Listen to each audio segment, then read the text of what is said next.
Hello, good morning, good afternoon, good evening to each and every one of you.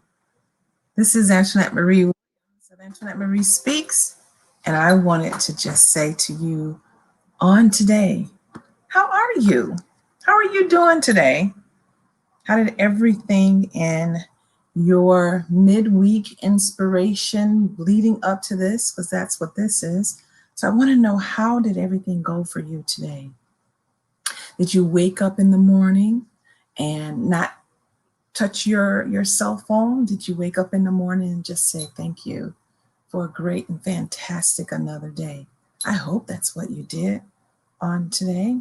So we're going to get into this in a couple of minutes. I'm actually going to share this. I know probably the first person that's going to be on here, it's probably going to be Miss Vaniqua.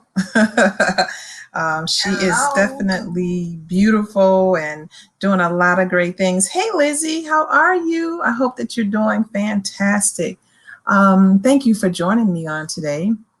So today we are on week 3 of this 4-part series, really truly just speaking about healing, and how do we get to true wholeness in our lives. And so that's what we're speaking about on today. Thank you for joining me as well. So what I'm going to do, if you could, Lizzie, if you can, share the video, and I just really want to help people. I'm not here to, for the likes and all of that, and that's great, and I think that's beautiful. But I really truly believe that this is my assignment, and that's what we're doing. So I hope your day went absolutely fantastic, and my day has been pretty calm. A couple of webinars this mid-morning, but everything else has gone really, really, really, really well. And so let me know. I'm going to actually try to turn this light out because this light is really hot. Oh, gosh, that light was really hot. So I think you can still see me.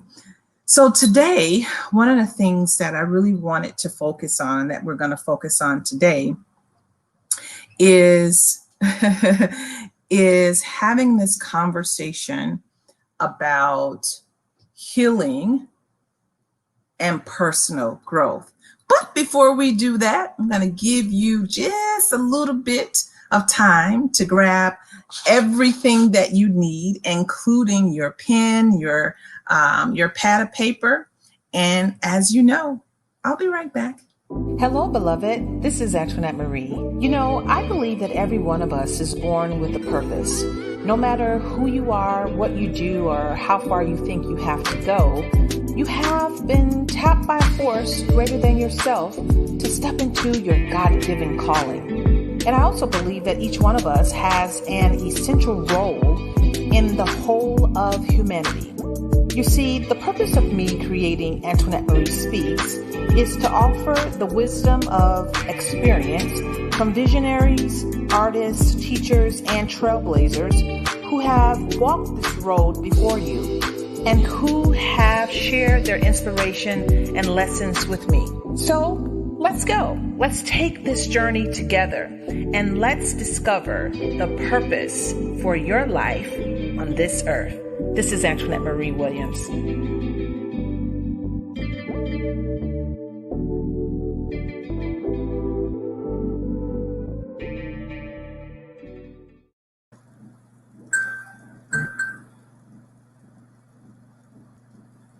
Okay. Hey, Vaniqua, how are you? Thank you for joining me on today. I really appreciate. Oh, you received your book today? That's wonderful. I'm really glad that you received it on today. Enjoy that. I really do believe that you will enjoy it. And so today, one of the things that we're speaking about today is healing and personal growth and our personal development. And so we're here in this week 3 of this 4-part series, really concentrated on how do we, as a human being, right? How do we go through all of this dysfunction sometimes and the hurt, and then how do we bring ourselves to knowing who we really are and what I call self-realization, right? And we're going to talk a little bit about that. How do we bring ourselves to that next knowing within ourselves of who we really are, in spite of the hurt, the pain, the anguish, the sadness, the depression, and so on and so forth. So Lizzie, today, that's what we're going to be really speaking about on today. One of the things I always say is that I really truly believe that, like God always has the greatest intentions for our lives. And so with that being said, I want to just you to kind of sit with me. And I'm only going to be in here probably for about, well, we always say how long we're going to be on here, and that never necessarily is the case, right? But I want you to think about this, that truly words that come out of your mouth truly do shape your reality.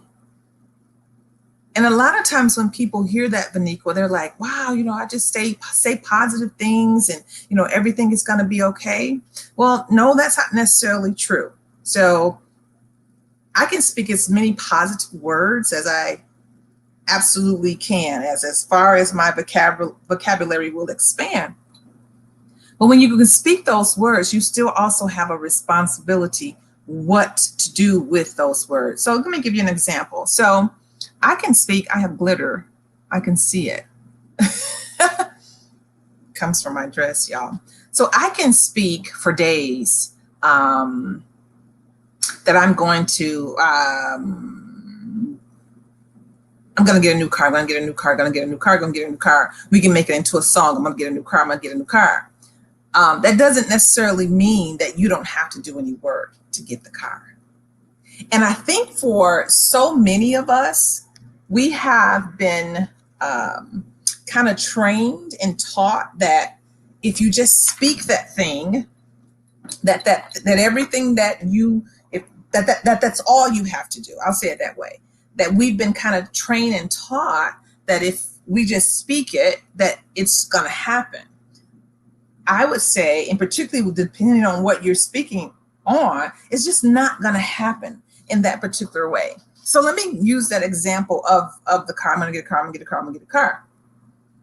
So I can say that, but I'm not going to get a car unless God does a miracle.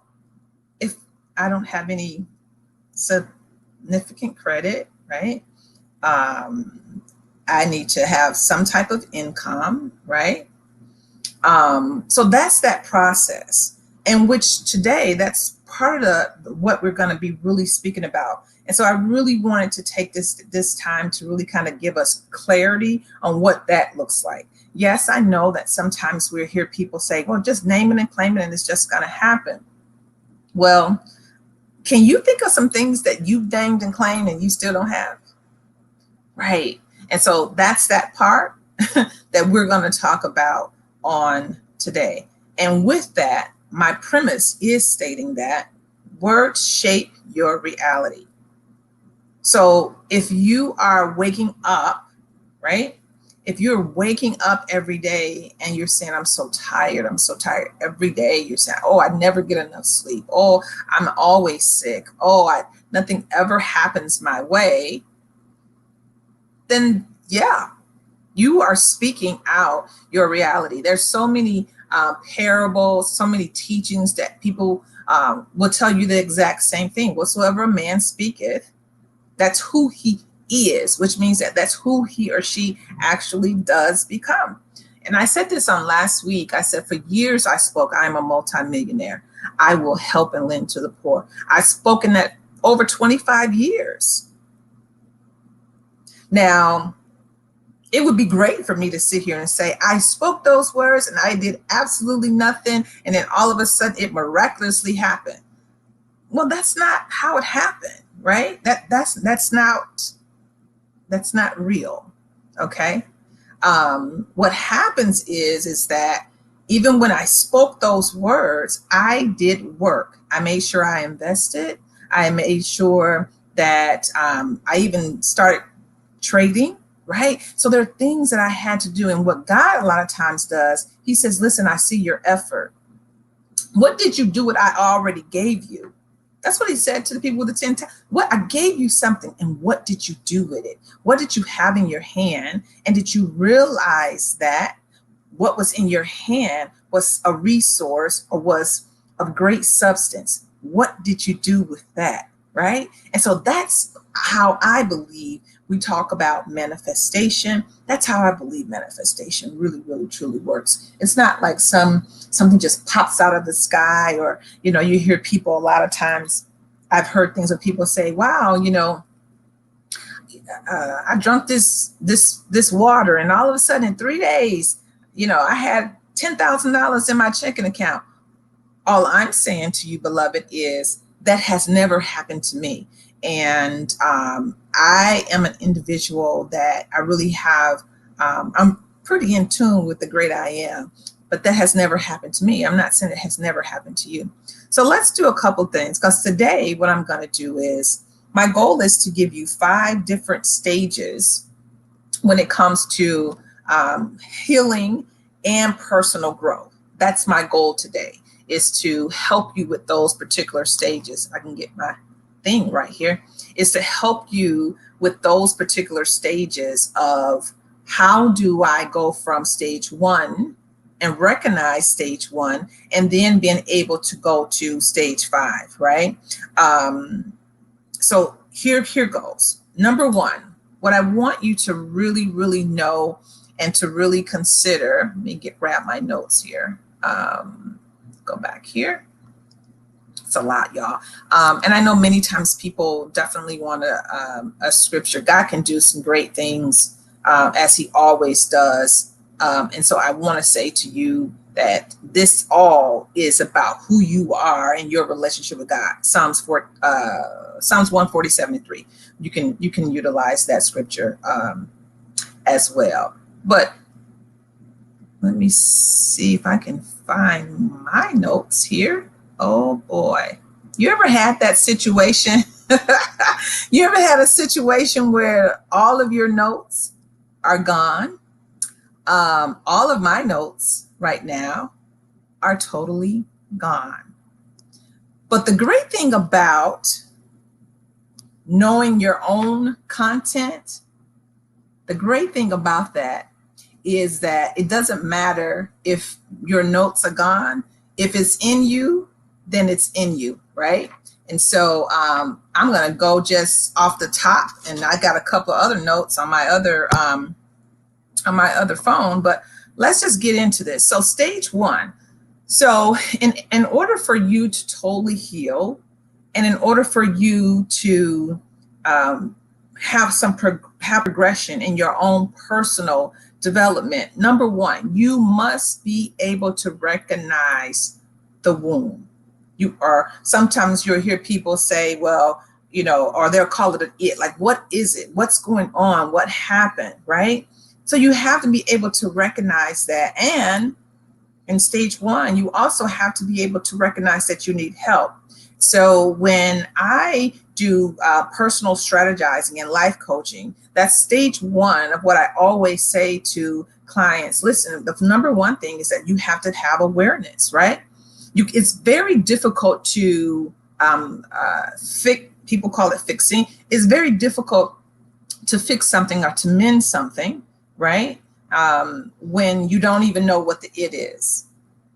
So this stage 1 sometimes is difficult. It's difficult for us to admit that we have some situations. It's difficult for us to sit down and write certain things on a piece of paper that may have offended us, right? Or individuals that may have offended us, right? And so this step 1 really occurs when we decide that we're going to find ourselves in the midst of a challenging life situation, circumstance, or a crisis. Many times it could be a divorce. It could be a death in the family. It could be losing your job, right? It could be a result of any type of breakup. I call those things breakup, right? Breakups. It could be any type of breakup, right? And so that's that first stage, really recognizing what the it is, right? And when we decide that we're recognizing what the it is, you're going to go through a flood of emotions, right? You're going to go through a flood of emotions because what's happening to you, you have said to your spirit being, listen, we are to your soul, really, we're going to tackle this. I'm no longer going to feel this way. I'm no longer going to be in denial that this is what's making me feel a certain way. You know that many times when you have what I call ties to something, is really like a soul tie. You have a tie to something that you won't let go. It really can rule the way that you do absolutely everything, right? Right? And so that's stage one, just recognizing that piece, right? Hey, Trinae, recognizing that piece. Stage two, and let me go back to stage one. So stage one, what I said last week is you can take a piece of paper and you can write whatever the it is. Could be a divorce, any type of crisis situation that led you to feeling as though and having, whether it is whatever the wound is. Last week we spoke about a bruise or a broken heart, but take a piece of paper, beloved, and write down, like, this is what I am dealing with. That's number one, recognizing it and being aware. Number two, right? And in my opinion, this can be the hardest stage, right? So really sitting down and looking at all of it, right? Looking at all of it. Looking at, how did you get there? How did that happen? Yeah. And it depends on how deep that wound is. You know, so if you know that you've gone through a really traumatic divorce, or you lost your job and you lost your health care, or maybe even something such as that, this is the part where you have to dig out, right? You got to dig that wound out. You got to say some things, right, that are just true. And they may be hurtful, but they only last for a moment, beloved. They're only going to last for a moment because you're doing the work, right? Because you're doing the work. And until we decide that we want to do that work, we will continue to put a Band-Aid on it. Sometimes we'll go and we'll start drinking, or we'll do illicit drugs, or we'll be having sexual encounters over and over again, because there's something in your soul that needs to be mended, right? And what I will say is that if you do this stage two in a proper way, you're going to feel so much relief, but you got to get it out. Like sores, if you have an infection, right? That when you go to a doctor, if you go this route, if you go to a doctor what gives you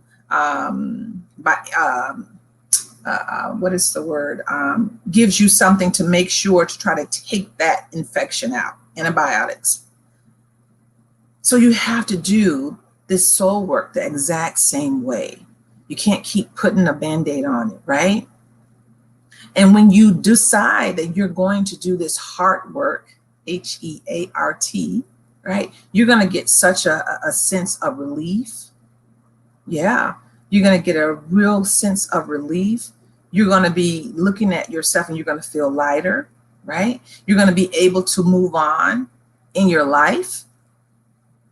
So I want you just to really think about that, at the stage that you're in right now, whatever it is that you know that is aching you, whatever it is, don't forget about doing stage two, this heart work, right?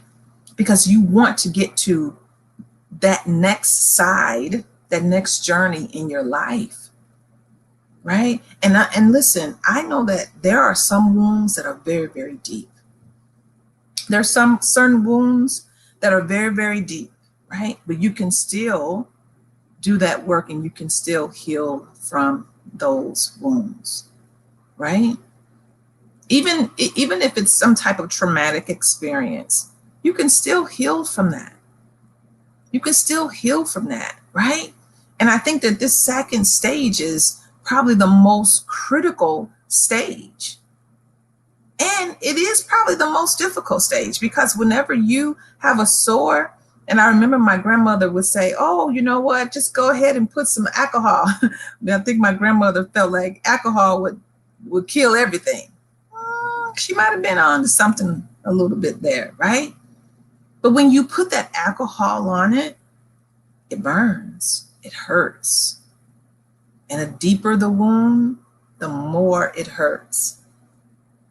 The deeper the wound, the more of that alcohol that you put on it, but you got to start there. You got to clean it out, right?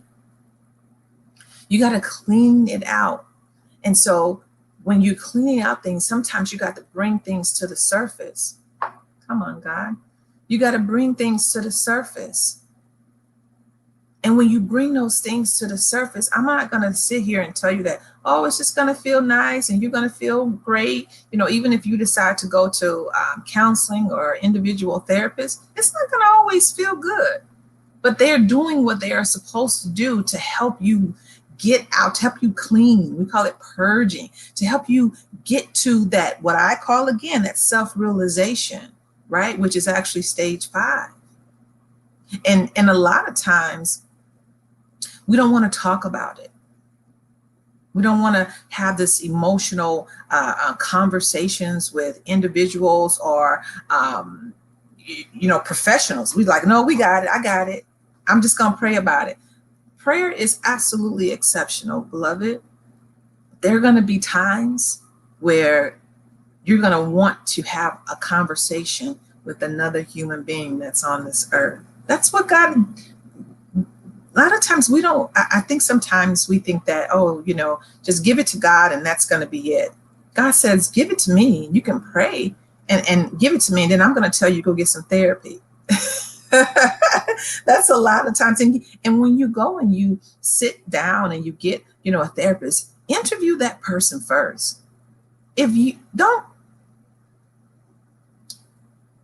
beloved, don't go to a therapist that do not believe in a God that you serve. That's what I say. Don't do that, because you are trying to heal in the way that you know that God is in it. And if somebody is saying to you, there is no God, how do you heal? How do you heal? So that's just, I'm not going to get too far up on that, but have godly counsel. That's what I would say. Right? That's what the Bible says, actually. But have godly counsel. All right. The other thing is that in this stage 2, as you develop and get to that next sense of awareness, right? I want you to also be thinking about what your life is going to be like once you're done with these stages, right? Think about what your life is going to be like, what you're going to feel, right? And feelings is really so we have a mind, body, spirit, and soul. So our soul is what we deal with every single day. That's that physical type of thing. Your spirit is not changing. Your spirit is who God designed you and developed you to be. But because we're on this earth planet, you have the soul, right? And so that's what happens when we have things that have happened to us, whether it's trauma or whatever the situation is. Our soul has gone through so much. And I know a lot of times people are sometimes very fearful and resistant when somebody says, let's do this work. They're very fearful and resistant when it comes to this second stage of this healing process. And their feelings and issues may always make a way to say, no, don't do it, because it's hard. But as we spoke about earlier, you got to speak to yourself and say, I no longer want this because it no longer serves me. I no longer want to be angry because it no longer serves me. I no longer want to be sad because it no longer serves me, right? Don't abandon the healing process during stage 2, because many people do.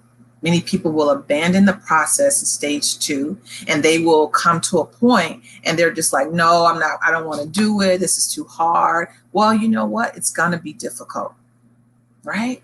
And I understand it, because we don't want to have to deal with those feelings again. We don't want to have to face the issues. We don't want to have to reference what happened, who did it, when did they do it. We don't want to have to do that. But yet, beloved, you are still suffering. You're still suffering. And I know sometimes we say we don't want to deal with it only because it reinforces the suffering that, and many times we say, has become too much a part of our lives, right? Yeah. But individuals who fail to do stage 2, you end up carrying that deep wound, those deep emotions for a long, long time, until you get back and you say, I got to do the work, right? And much of that, in my opinion, right? And I'm not a psychologist, I'm not a therapist, but I truly believe that when we don't deal with this stage 2 of getting it out, right? You're going to come back to it. It's going to show up somewhere in your life.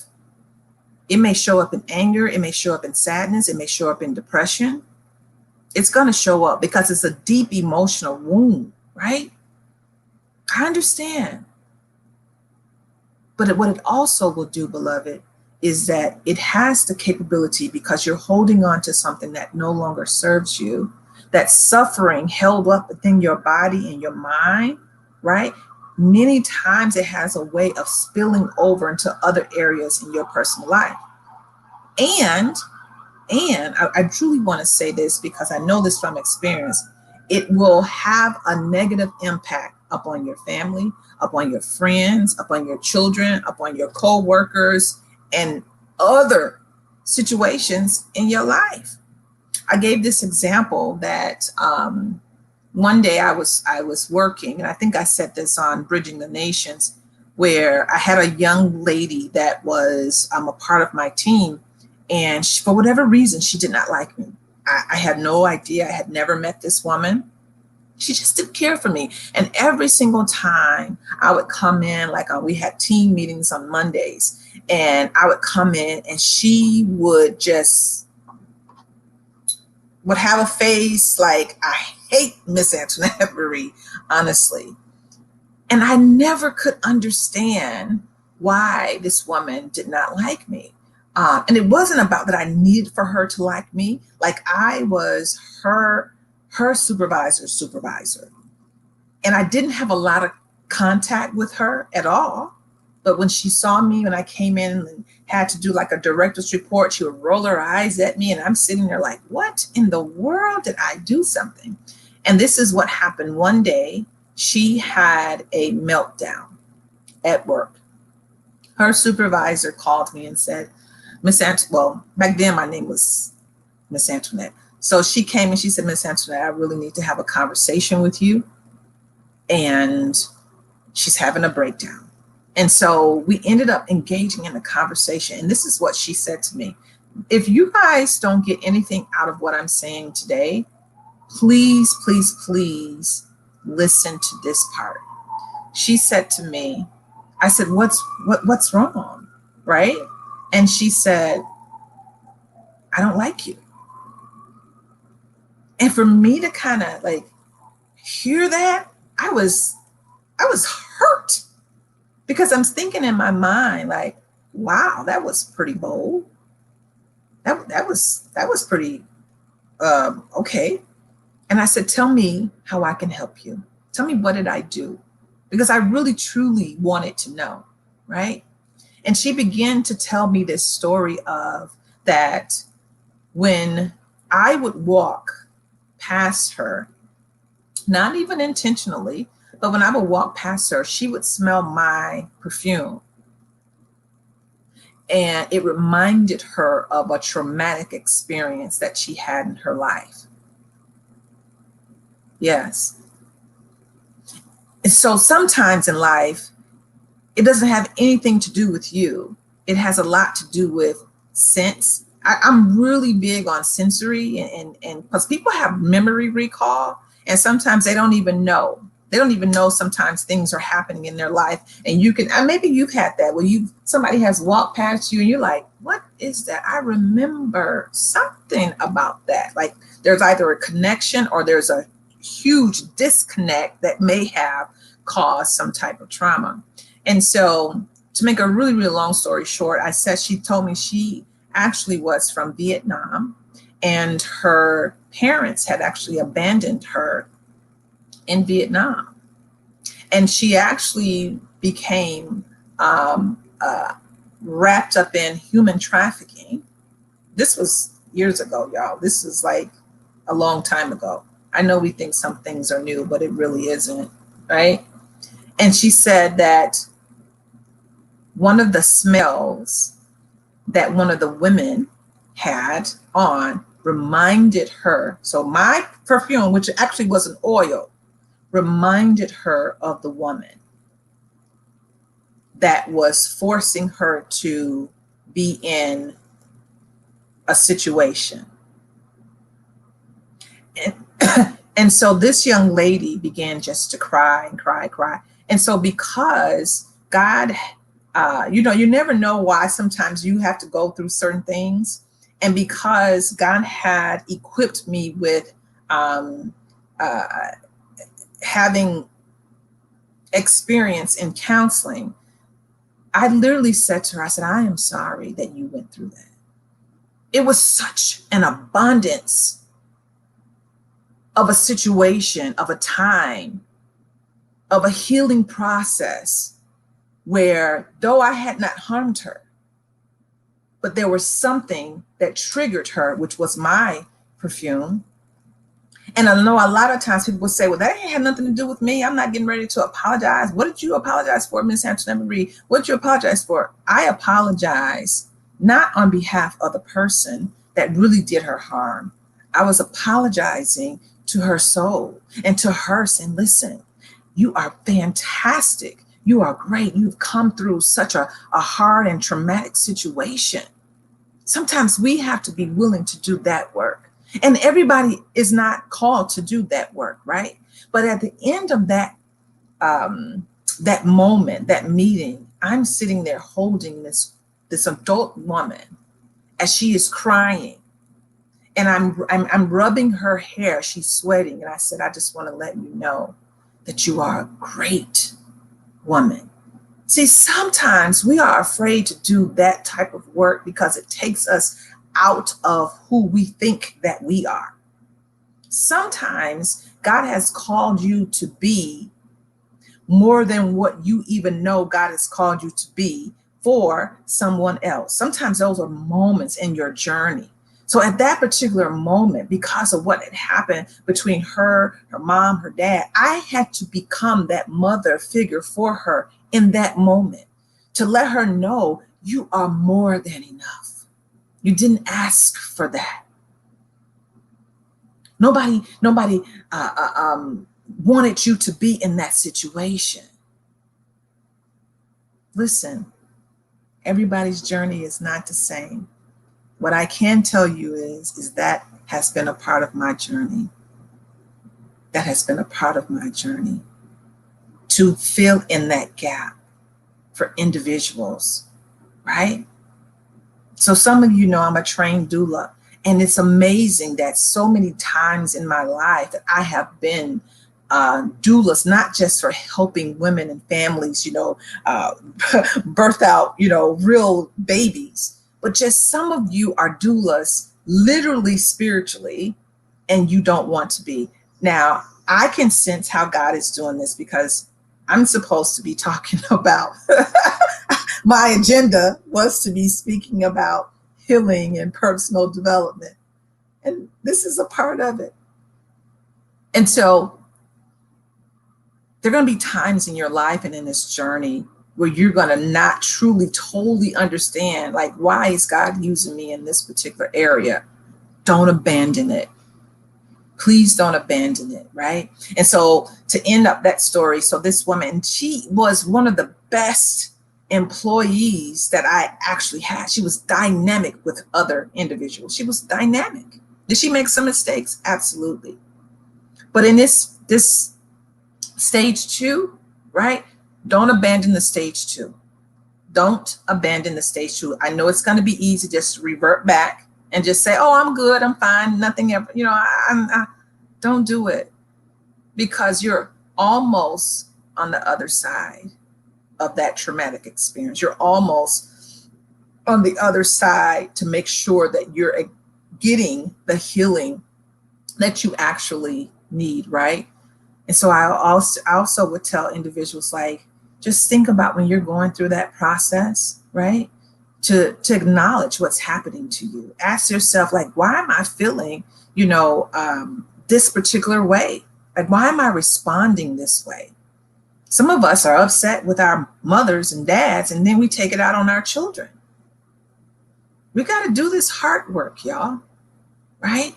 So sometimes you got to ask yourself, what am I feeling in response to what's going on, or what this person said, or the perfume, or his tone of his voice? Why am I experiencing this? Why am I feeling this way? Right? And noticing, like, where those feelings are situated within your own body. Do you have tension in your neck? Is it in your gut? One day I'm going to do an entire, I'm still doing some neuro type of studying, but about, like that midsection, and particularly on women, but it's also on men as well. Like, where does all that come from? Right? It's not always about because you've eaten a lot of carbs. Some of it could be, but some of it I truly, truly believe in. There's lots of data that's out there that speaks about trauma and how it actually increases the girth of your belly, right? And then think about this. Notice where these feelings are situated within your body. We talked about that. Some people get really bad migraines. Why are you getting a migraine when everything is okay, everything is great, right?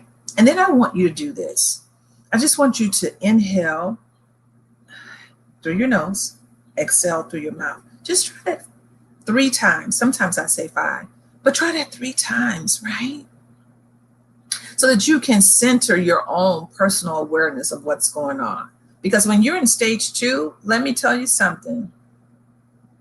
That stage will have you thinking, I don't want to do this again.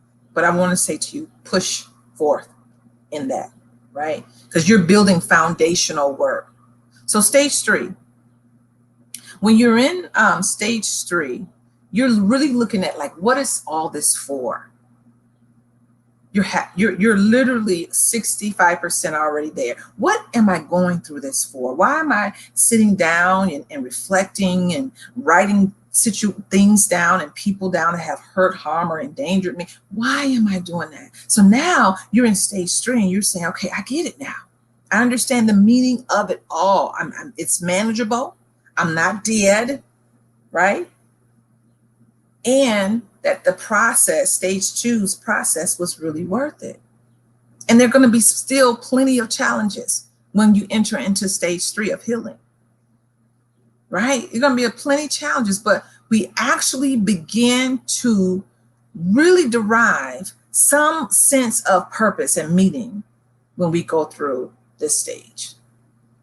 The painful emotion, right, that was once there or sometimes debilitated you, is becoming more manageable, right?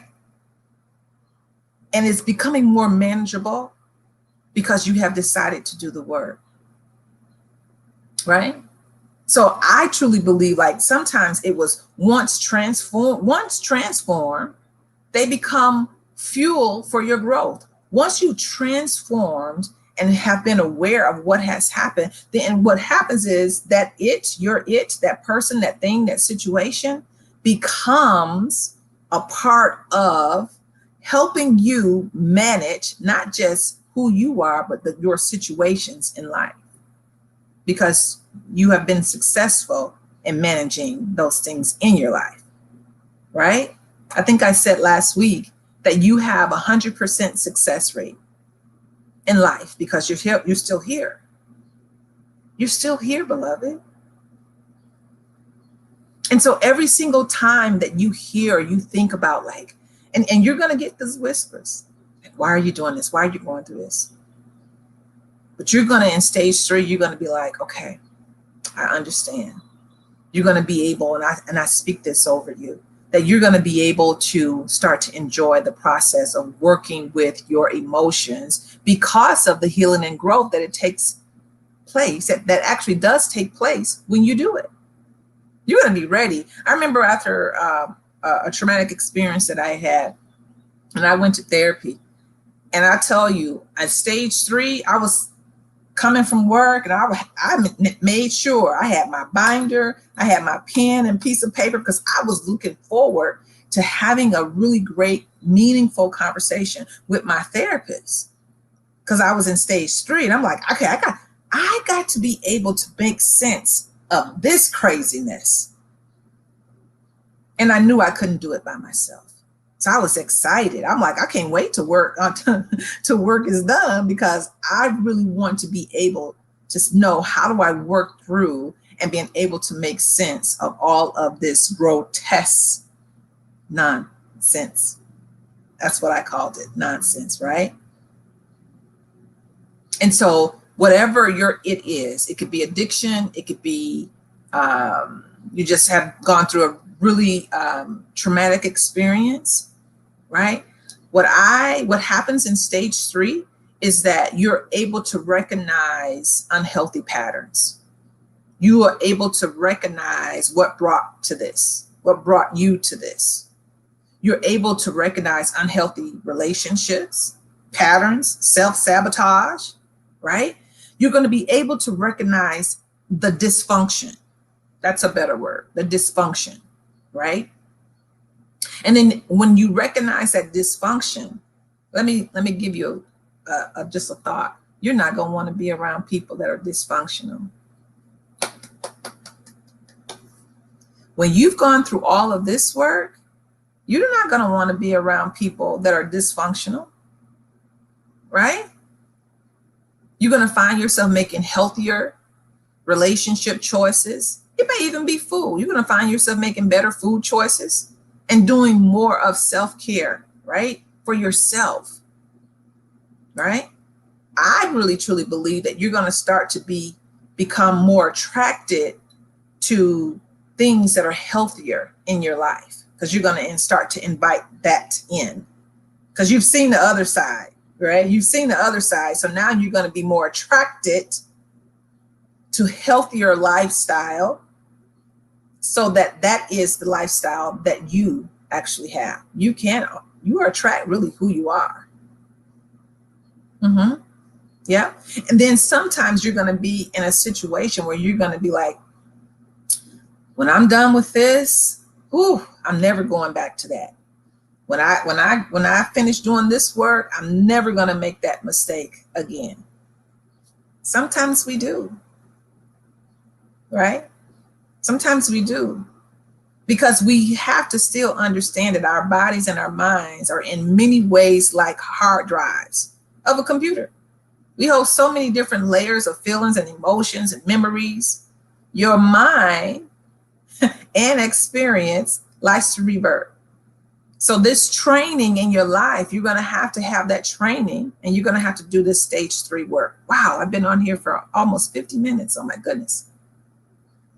Okay. I always say that sometimes we can never really realize our true potential when parts of our consciousness are holding on to stuff that caused us to suffer. Like, I told my daughter and my son, I said, it's difficult for you to move forward when you always looking back. It's difficult, whether that's in a relationship. And so a lot of times what we do is that we will keep certain things. Let's say we had a breakup. We will keep certain things of that other individual or from the relationship, just in case Just in case what? It didn't serve you well, beloved. So why are we keeping the t-shirt, the love letters, the ring? Why are we keeping those things? Don't keep those things. Give them back. Do whatever you need to do, because you don't want to, one, repeat a pattern, and for two, in order for you to move forward, pictures, yes, Faniqua, absolutely, absolutely, beloved. We're keeping pictures. We got a little box. We're keeping the flowers that we had when we were walking in the, in the park. We're keeping ticket stubs. Listen, if it does not serve you well, you got to let that stuff go. You got to let that stuff go, because then we're always trying to temper the next relationship based on what he or she did.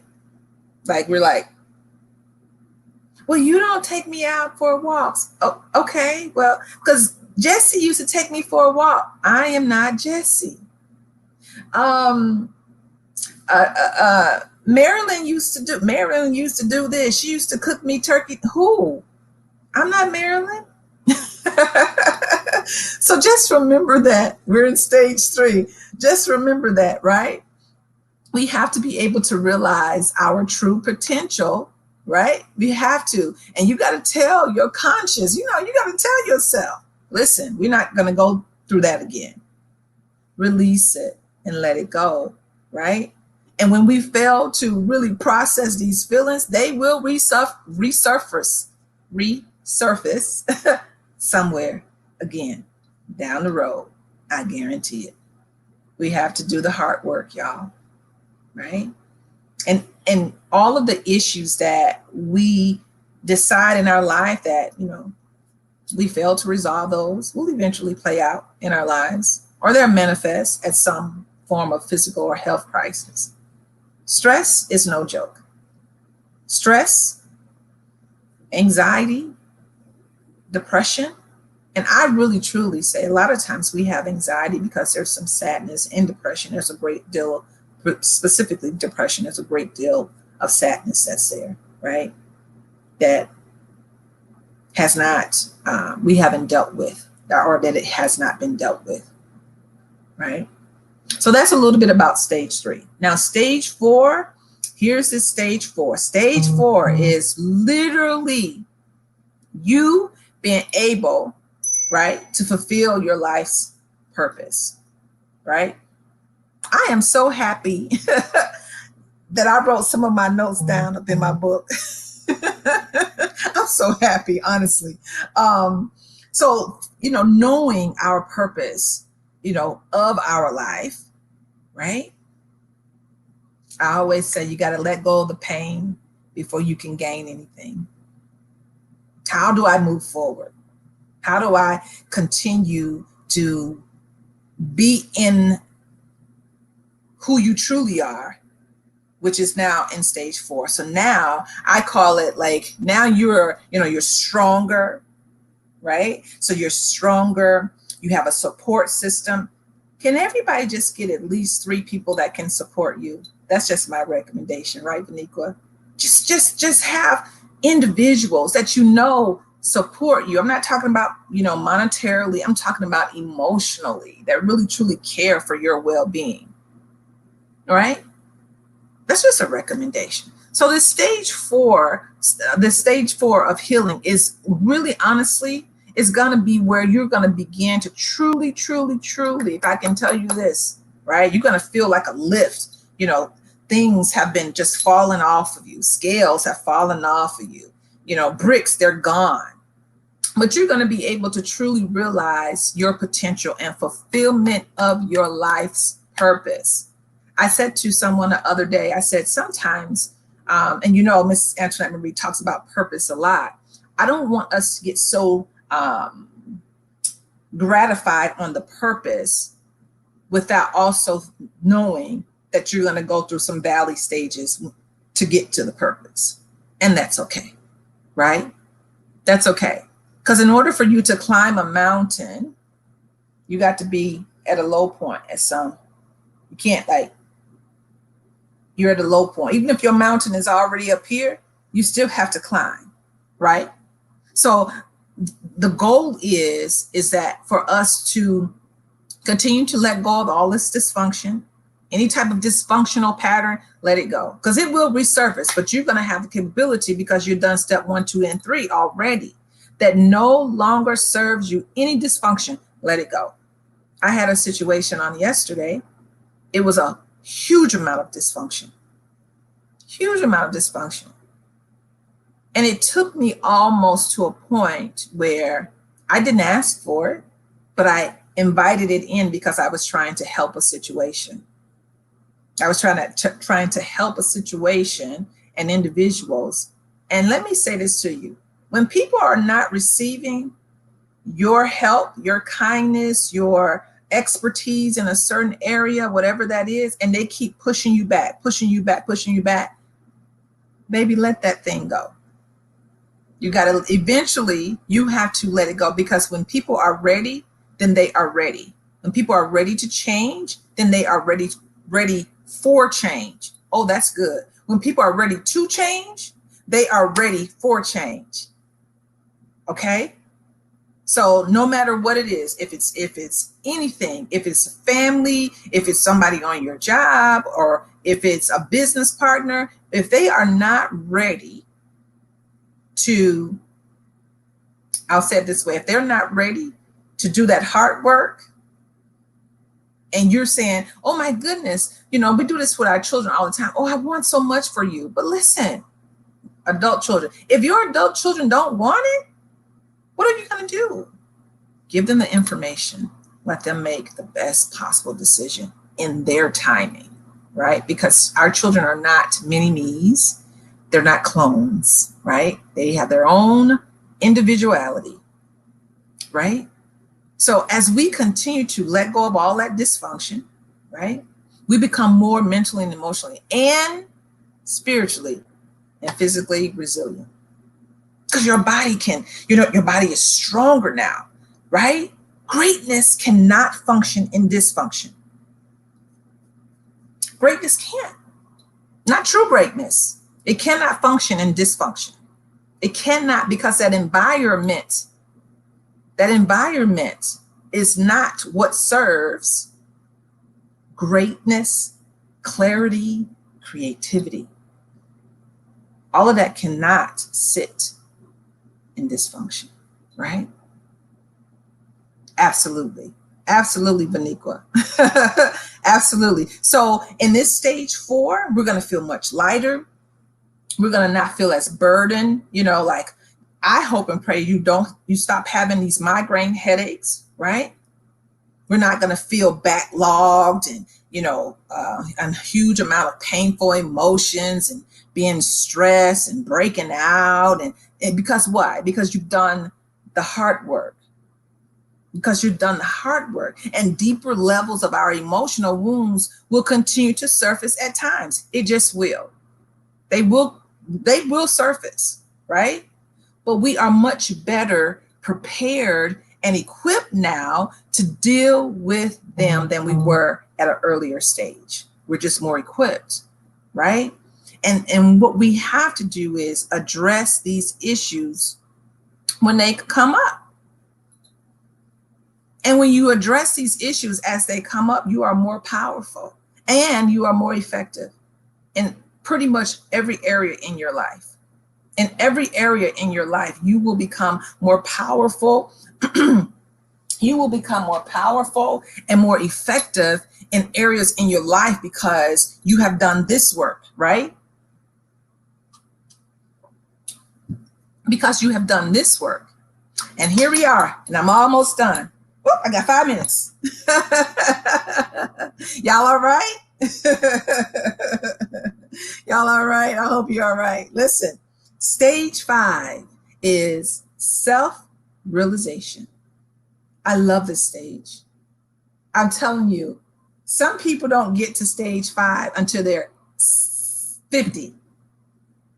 So I want to speak to individuals that are Generation Z, generation millennium generation. Don't wait till you get to be 45, 50, 60, 75, 80 to get into stage 5. That self-realization, right? Absolutely. And that self-realization is really, truly, this is my opinion, it's really focusing on, who really am I? I laugh and I smile because I've gone through I've gone through all these stages, and not just once, but I've really gone through this stage 5. And people say for real, right? This is the greater, Vaniqua. Absolutely. This is the greater.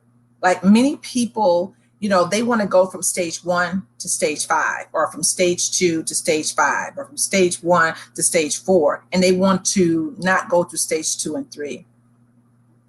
It does not serve you well to do it that way. So don't try to do it that way, beloved, right? This process in stage 5 of healing and personal development is really all about self-realization. Who am I? Why did God create me and fashion me to be here? We talk about, spirituality. I say, God, you say spirituality. I'm not trying to conform you to what I believe in. I know whom I am and I know whose I belong to, right? And I think that there's something very significant when it comes to knowing that. And not necessarily just in the God, the great I am who we believe in, but also about your ancestry. That is very important. And I know a lot of times, places don't necessarily talk about that because they don't get the collection plate passed around. But I want to tell you that knowing your ancestry is very, very important. It's very, very important.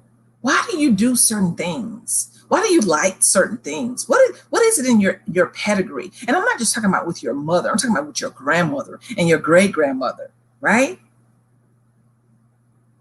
Those type of things. No, I am not saying to go out and do anybody's. If you want to track your ancestry by a particular company, which I'm not going to name because they're not endorsing Antoinette Marie Speaks. You can do that, but please read all of the fine print. Please read all of the fine print before you go and make that purchase, right? And so when you have that sense, and I always say to you, you need to have that sacred place that you can go and you can have conversation and have a relationship with the great I am, of course. And to be able, there's nothing like a great relationship, y'all, right? There's nothing like a great relationship. And a lot of times people will say, well, I know who God is. That's great. That's great that you know who God is. But are you communicating with the great I am? Are you reverencing the great I am?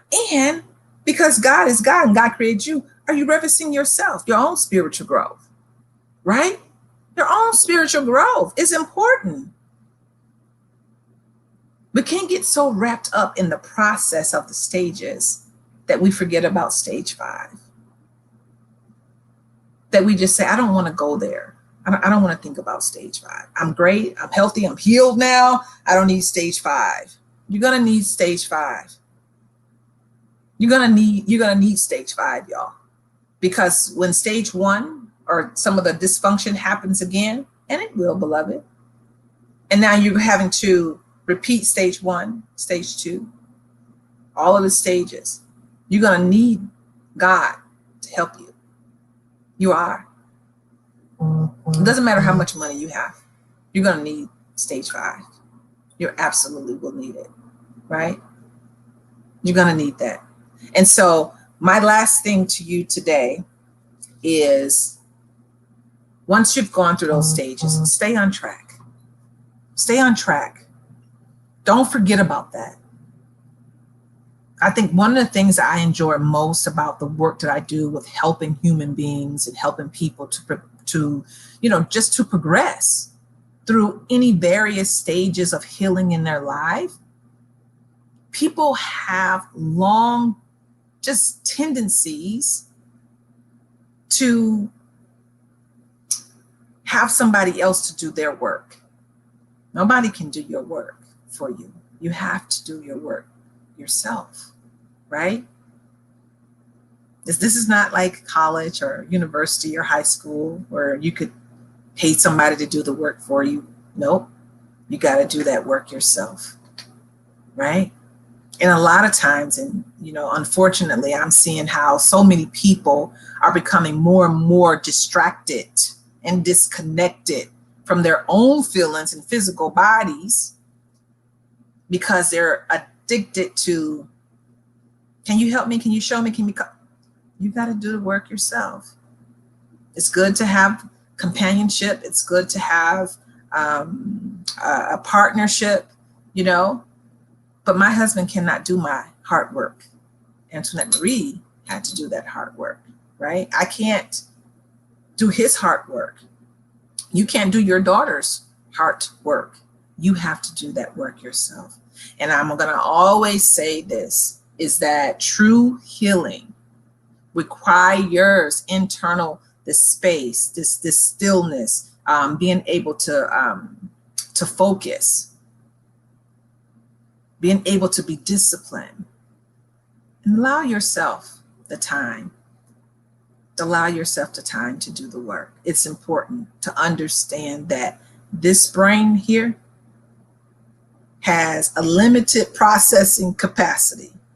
We cannot exceed our bodies and minds processing capacity and still have the resources needed to facilitate healing. So think about know what you're thinking on, right? And we always need to be very mindful of the things that we are doing, things that we're seeing, even the internet. Got to be very mindful of that, right? I hope that absolutely everybody is doing well and beautiful and fantastic. I want to just say thank you for you just being here, your presence. I want to thank you just for your presence being here. Hey, Shamika. Hey, Uncle Tommy. Hey, Uncle Tommy. Hey, Miss Flowers. Hey, Ramel. Hey, Carrie Crosby. Thank you for joining me. Hey, Vaniqua. Thank you for joining me on today. If anybody has any questions about, thank you, Trinae, about just that work. Listen, I'm just one human being, just one person. But there's this work that you can actually do that will continue to help you in your alignment, continue to help you in your growth, right? Because you can be very godly, very spiritual, but there's a humanity part to you, y'all, right? There's always a humanity part to you. And I had to do some hard work to figure that part out because of my background, because of the training and things that I was taught for years. Y'all already know my mom and dad are pastors and for over 35 years now. And then let me tell you something. You got to have both sides. You got to have, the deity aspect, but you got to also have the humanity aspect as well. And so be strong in absolutely everything that you're doing. I'm talking about up here and I'm talking about in your heart. And I want to just leave you with this because this touched me on today. I saw somebody had written this. And so I just want to say this to you today. You never really know the true impact that you have on those around you. You never know how much someone needs a smile that you gave them. You never, ever sometimes really know how much of an impact that you can make on people's lives, right? You never sometimes know how much somebody needs a long hug. That's why I can wait. I am looking forward to, you see how I just changed what I said, right? I'm looking forward to High Vibe in Myrtle Beach, South Carolina, because baby, let me tell you, I'm hugging everything that moves. I'm hugging it, everything that's alive, maybe even a tree too. But you never know how much somebody needed that long hug or a deep conversation or that talk. So don't wait to be kind. Don't wait for someone else to be kind first. Don't wait for a better circumstance or Sometimes we'll say for someone to change. Just be kind to other human beings. Because when you're kind to other human beings, that may be the change that causes them to actually change. You never know how much someone needs for you to show kindness towards them.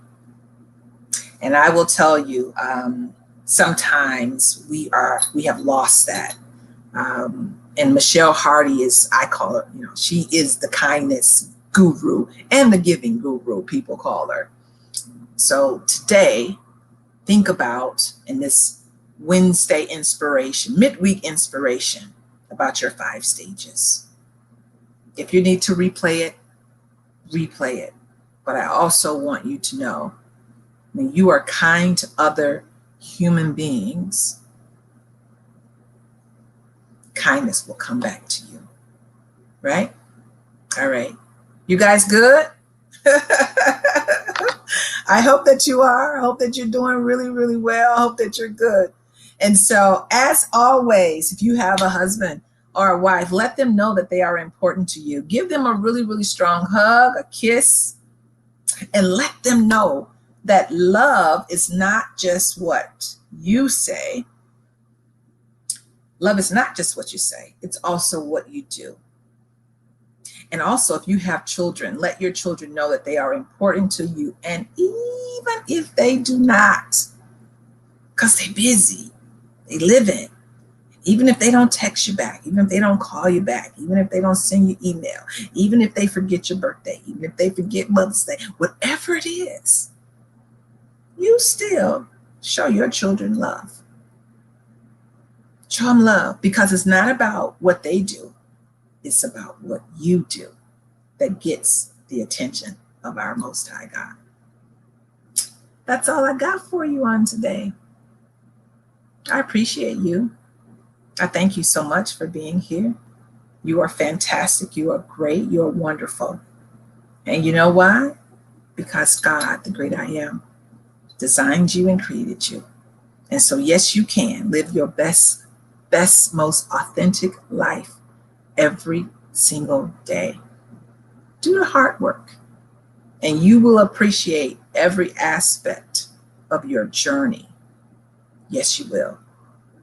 I will see you on Sunday on Bridging the Nations, and I'll see you next week. We're going to end our 4-week series. We're going to end it still doing some hard work. I'm going to have a little jubilee, though, right? We can do that. And so I want to say to you and to yours, I love you. Be kind. Love on one another. And I will see you next week. Be well. Take care. This is Antoinette Marie Williams. Hello, beloved. This is Antoinette Marie. I believe that every one of us is born with a purpose. No matter who you are, what you do, or how far you think you have to go, you have been tapped by a force greater than yourself to step into your God-given calling. And I also believe that each one of us has an essential role in the whole of humanity. You see, the purpose of me creating Antoinette Marie Speaks is to offer the wisdom of experience from visionaries, artists, teachers, and trailblazers who have walked this road before you and who have shared their inspiration and lessons with me. So let's go. Let's take this journey together and let's discover the purpose for your life on this earth. This is Antoinette Marie Williams.